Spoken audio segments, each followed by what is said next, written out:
What is going on? This is Greg Helbeck, and this is this week's weekly real estate lesson. If you are not familiar with me, I bought and sold well over 100 houses, probably at this point 120, 130, who really knows? And the goal is to take the lessons that I've learned so far in my career as a real estate investor and pass them on to you with these videos. So if you do get value, if you could subscribe to my channel and like the video, it would really mean a lot to me.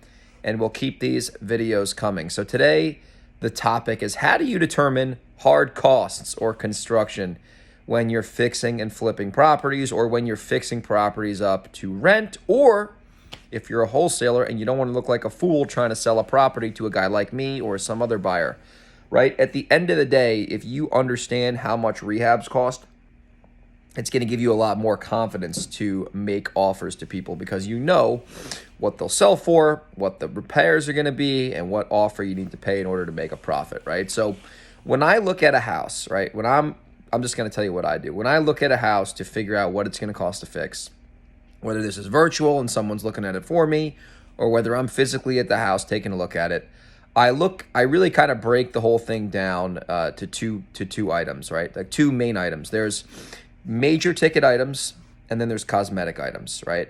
Major ticket items would be a roof, mechanicals and plumbing, which is a furnace, a boiler, hot water heater, piping system, those kind of things. Electric can be expensive depending on what you're doing. If you got to do full upgrade, that can be expensive, but if you just got to do a little bit of minor electric work, that's not that bad. So, electric I would consider big ticket. Obviously, you have septics. If the property is in an area where there's a septic, you have a well, that could be expensive. You have foundation work. You have these big, scary items. And the way I want you to look at it is like, if these items don't get fixed, the house doesn't work, right? If you don't have a septic system, you're toast. If you don't have plumbing, you're toast. If you don't have electric, you're toast, etc. So let's just take siding, obviously.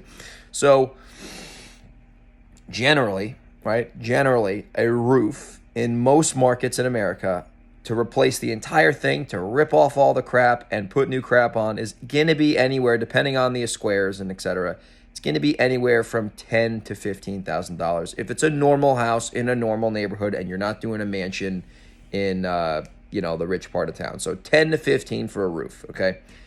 What was I going to say? Septic system, and this is obviously only if you're dealing with properties that are on septic systems. If you got to fully replace a septic system, like full rip out the tank, rip out the leach field, get the engineers involved, 20 to 25 grand is normally what it's going to cost to do a septic, right? And that's going to require permits, and that's a pain in the ass. So that's that. You have, what was I going to say? The plumbing depends on what you're doing. If you're doing a furnace and you're doing piping work and you're repiping the house, that could be 10 to 15 grand, right? All in. So really, at the end of the day, you got to go through the house, or you got to have someone go through the house and really write down, is the plumbing working? Is the septic working? I would highly recommend getting a septic inspection. You got to take care of all the big ticket items. Generally, if you got to do like everything, let's say you got to do roof, plumbing, septic, siding, I mean, you're looking at 50 to 60 grand just without even going really inside the property to repair the kitchen and bathroom. So those are big ticket items, right? Second thing I look at when I'm repairing property is the cosmetic stuff, right? So kitchen, bathrooms, floors, doors, windows. Windows, by the way, are like $350 a window usually, and then you got to pay for labor. So windows can get very expensive very quick. But at the end of the day, we have the big ticket items, the septic and the roof, etc. When we're dealing with cosmetic repairs, right, there's really a way you could do this a little bit easier. You can take, the square footage of the house. And I don't do this because this can lead to errors sometimes. Depends on what your market is. But you can take, like, let's say the house is 1,500 square feet. You could take the square footage of the house and if the house needs a cosmetic upgrade, you could say, okay, it's going to be $35 a square foot. And the house is 1,500 square feet, so whatever that math ends up being is what the estimate of repairs is going to be. I don't like to do that because that, once again, can lead to errors, and you can be off your budget doing that. So what I normally do is we simply just go through the house. Do we need to do a kitchen? If the answer is yes, okay, this is how much a kitchen costs in a normal market, in a normal neighborhood that's not a mansion. Anywhere from $8,000 to $15,000, depending on if you're doing the cabinets or if you're not doing the cabinets. But generally speaking, $8,000 to $15,000, if you have the right contractor who's giving you a reasonable price, can get you cabinets, countertops, appliances. Obviously, the floor, you're probably going to do luxury vinyl plank or something like that, because that'll be in the entire living room. But generally, 8 to 15 grand is what you could do a kitchen for. Bathrooms, 3 to 6 grand all day long. If you're gutting the bathroom, taking it down to the studs, sheetrock, plumbing, toilet, shower, vanity, fancy tile, 3 to 6 grand all day long. I mean, if you're paying more than that, you're probably getting ripped off. Especially if you're not tiling, you're straight up getting ripped off. So, that's general rule of thumb, 3 to 6 for a bathroom, 8 to 15 for a kitchen. You're going to have paint. Generally, you can get away now with $2 a square foot to have someone fully paint the property. So you do the math on however big your house is. You got floors. Honestly, at this point with floors, I just kind of see what my contractor says, because it depends on what flooring you're putting in. How much flooring you're putting in. Are you refinishing hardwood? Are you putting in luxury vinyl plank?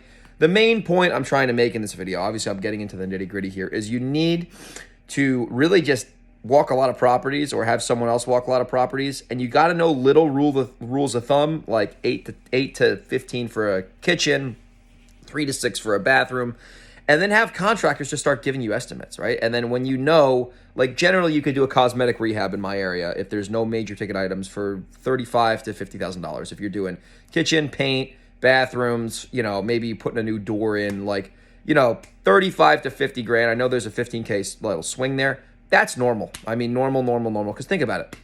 You got a kitchen for 15, worst case, 2 bathrooms for 5 each. So, that's 15 to 20, 25 grand. So now you got, let's say your goal is 50 grand. So 25 grand is kitchen and bathrooms, which is really important.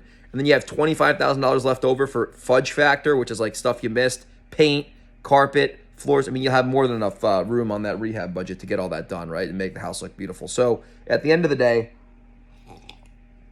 get multiple bids from contractors. Make sure that they're doing material plus labor. And that's how you do it, right? So that's how you do it. This video was a little more vague. I apologize if you kind of confused a little bit. But I mean, we've done so many of these, I can just kind of spitball stuff. If you did get value from this video, subscribe to my channel, like the video. If you want to consider getting coached by me one-on-one, email me greg@velocityhousebuyers.com. If you want to joint venture with me, if you're in New York, if you're in Delaware, and you want to joint venture with me and my team, and you want to split deals, whether we're wholesaling together or you want to sell me deals if you're a wholesaler, I'm open to anything. Email me once again, greg@velocityhousebuyers.com, and I'll see you on the next video.